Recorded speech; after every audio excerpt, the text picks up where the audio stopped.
podcast gua, podcast yang asik dan seru, podcast Arya. Di sini kita bakal ngebahas topik yang serius tapi menurut gue itu seru, yaitu tentang respirasi aerob. Wait, sebelum kita lanjutkan, apa sih respirasi aerob itu? Tenang, kita bakal bahas sama-sama. Di sini gue sudah bersama dengan 5 teman-teman gue yang kece. Yuk kenalan dulu. Siapa bro? Oh ya. Assalamualaikum warahmatullahi wabarakatuh. Nama aku Topik Rahman, biasa dipanggil si ganteng. Aku nih suka biologi, cuman kurang suka di bagian yang membahas tuh sel-sel. Perkenalkan juga, ini kawan aku Ado Sikuyus. Perkenalan lah. Aduh. Perkenalkan, saya Ado. Gua nih anaknya olahraga banget. Nah, mendengar kata energi, gua langsung tarik semangat. Dan ini teman saya, Jo. Gua Epis. Gua anaknya kesehatan banget. Jadi topik energi itu makanan sehari-hari gua. Ya, lanjut. Siapa? Silakan. Hai, gue Caca. Lagi kuliah di kedokteran nih. Gue lagi pengen ngomong fisiologis. Halo, aku Nanai. Aku tuh orangnya suka bereksperimen metabolisme. Dah.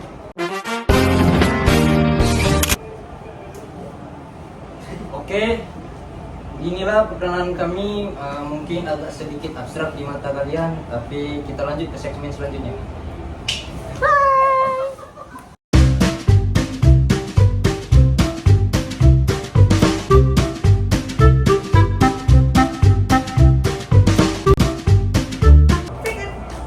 Oke, kembali lagi bersama kita. Di sini kami akan masuk ke segmen yang pertama.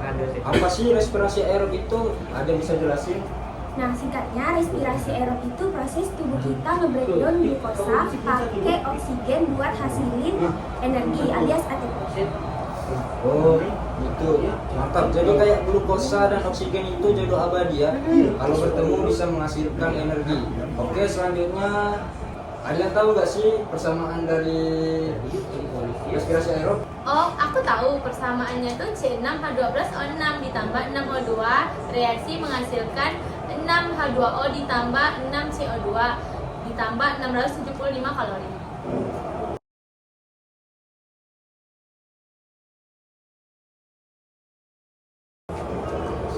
Dan yang bagusnya, ini tuh cara yang paling efisien gitu. Dari satu glukosa, kita tuh bisa dapat 38 ATP atau energi. Bandingkan dengan respirasi anaerob, yang kita tuh bisa cuma dapat tuh dua ATP atau dua ini energi gitu.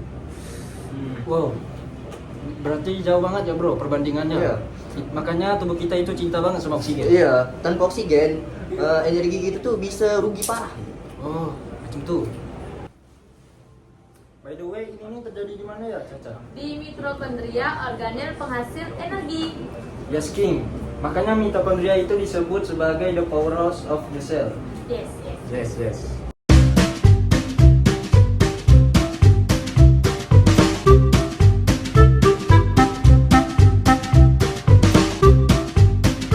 Oke, kita masuk ke segmen yang kedua, yaitu tahapan-tahapan yang berada di respirasi aerob.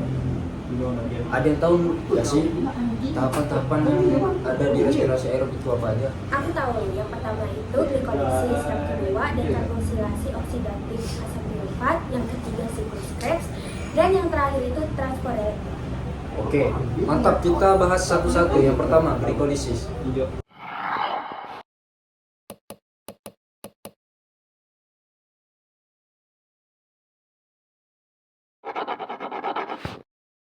Glikolisis terjadi di sitoplasma, nggak butuh oksigen. Glukosa dipecah menjadi 2 pirufat. Hasilnya 2 ATP, 2 NADH, dan 2 pirufat. Betul. Jadi walau ATP yang dihasilkan itu sedikit, ini adalah langkah awal yang penting. Oke, kita masuk ke tahapan yang selanjutnya, yaitu tahapan dekarboksilasi oksidatif.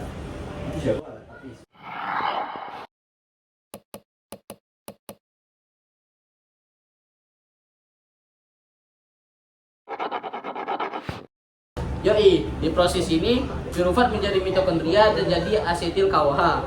Di sini dihasilkan 2 NADH yang menghasilkan energi dalam bentuk elektron dan dilepas 2 CO2.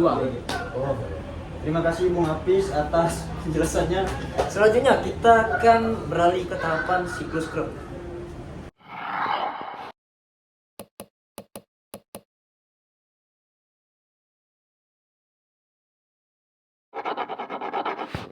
Di siklus ini, asetil CoA itu masuk ke reaksi berputar. Dari satu glukosa, itu tuh bisa dapat 6 NHDH, 2 NHDH, 2 ATP, dan 2 CO2 gitu. Bung Arya dan Bung Taufik, saya mau nanya, Oke. CO ini yang kita buang saat bernapas kan? Kalau dari yang saya ingat pada saat pelajaran Bu Trima sih ya. Oke, jangan berlama lagi. Selanjutnya kita ke tahapan yang terakhir, yaitu tahapan transport elektron.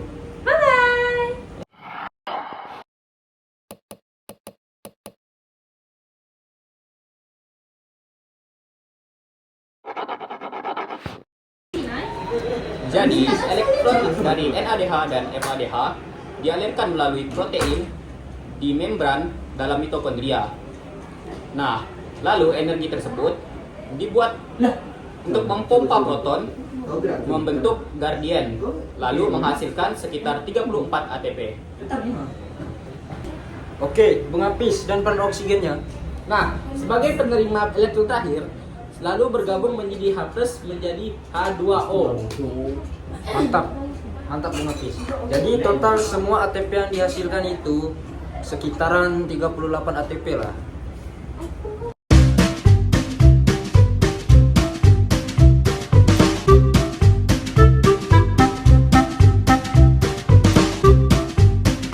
Kenapa kita bilang respirasi aerob itu lebih efisien? Karena dari satu glukosa itu kita dapat 38 ATP, bandingkan dengan respirasi anaerob yang cuma dapat 2 ATP. Itu artinya aerob 19 kali lebih efisien. Betul.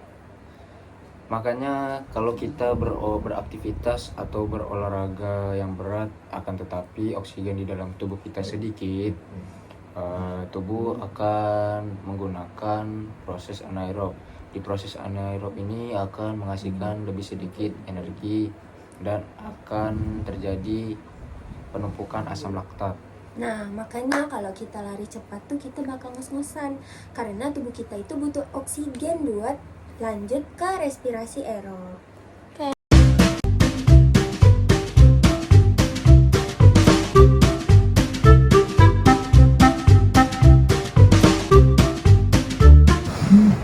Oke teman-teman, sebelum kita tutup podcast ini, gua ada fun fact nih.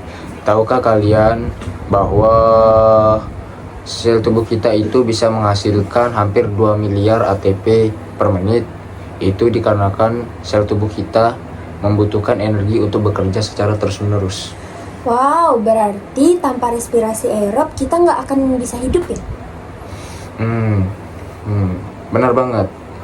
Respirasi aerob itu seperti proses vital bagi tubuh untuk menghasilkan energi besar bagi sel untuk bekerja secara terus-menerus. Jadi respirasi aerob itu lebih efisien daripada anaerob.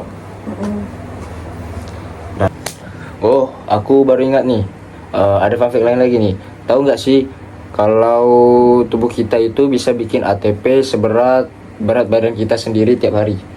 Waduh, jadi kalau misalnya kita 50 kilo nih, berarti tubuh kita bikin 50 kilo ATP setiap harinya. Kalau ditumpuk, berarti bisa kayak sekarung beras penuh energi dong. Hah, betul banget itu. Terus ATP itu awet nggak sih? Sepemikiran saya ya, yang saya pelajari dari guru kita Pak Agus Pramono, itu enggak. ATP itu hanya bertahan selama 1 menit sebelum dipakai lagi. Serius tuh. Jadi ATP yang kita pakai buat ngomong sekarang nih udah digantikan sama yang baru. Iya. Jadi kayak fast food ya. Cepat dibuatnya tapi cepat juga habisnya. Aduh, betul banget perumpamaanmu itu Mas Ado. Oh, pantesan lah. Kita tuh kayak bisa mikir, jalan, abis itu kedip, bahkan tuh kita tuh bisa ketawa terus. Itu tuh karena ada ini perumpamaan dari ATP. Jadi bisa dibilang tuh ATP itu sumber daya premium di dalam tubuh kita.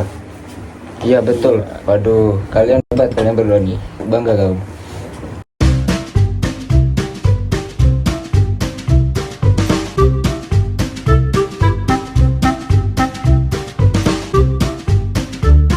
Oke, dengan begini selesailah podcast kami pada hari ini. Terima kasih buat Naila, buat Caca, buat Topik, buat Ado, dan buat teman kami Apis yang sedang kerja di Jakarta. Semoga obrolan kita bermanfaat. Sampai jumpa di episode ngobrol santai bareng gue Arya di sekian hari. Bye bye. Semuanya dadah. Bye-bye.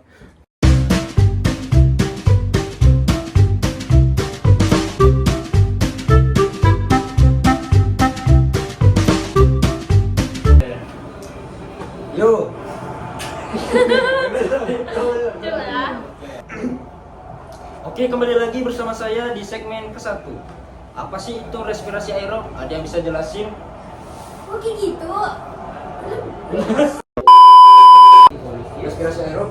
Oh, aku tahu persamaannya tuh C6H12O6 ditambah 6O2. Reaksi menghasilkan Lupa. Di siklus ini asetil KOA itu jangan sesenyum gue. Ini Bung Arya, astagfirullahaladzim. Bung Arya. Oh iya, Pri. 6 NADH, 2 FADH, 2 ATP, dan 2 CO2. Oh, mantap. Bung Arya dan Bung Topik, Ya. saya mananya. Astaga. Ketuanya aku ngomong iya. Bung Arya dan Bung Topik. Di siklus ini asetil KOA itu masuk ke reaksi berputar. Dari satu glukosa kita tuh bisa dapat 6 NADH, 2 FADH, 2 ATP, dan 2 CO2. Bung Arya dan Bung Topik, saya mananya. Kita enggak usah mandang. Tahunya apa itu?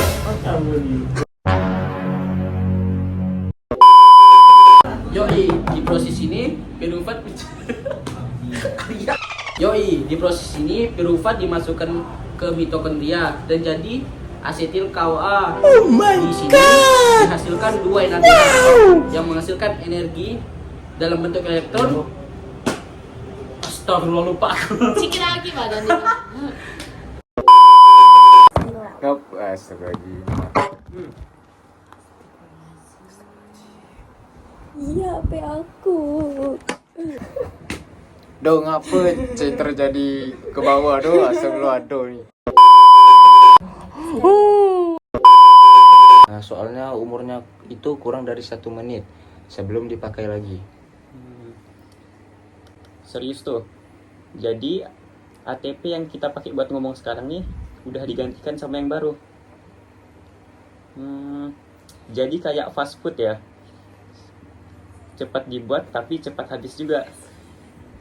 Yes, pas banget tuh perumpamannya. Terima kasih Bung Ado, kamu sangat pandai dalam memilih kata-kata. Oh, pantesan lah gitu bisa kedip. Kedip. Jangan ketawa lah. Dia ketawa dong. Iya. Tolong lah. Aku udah ada ketawa aja sumpah. Ya ya.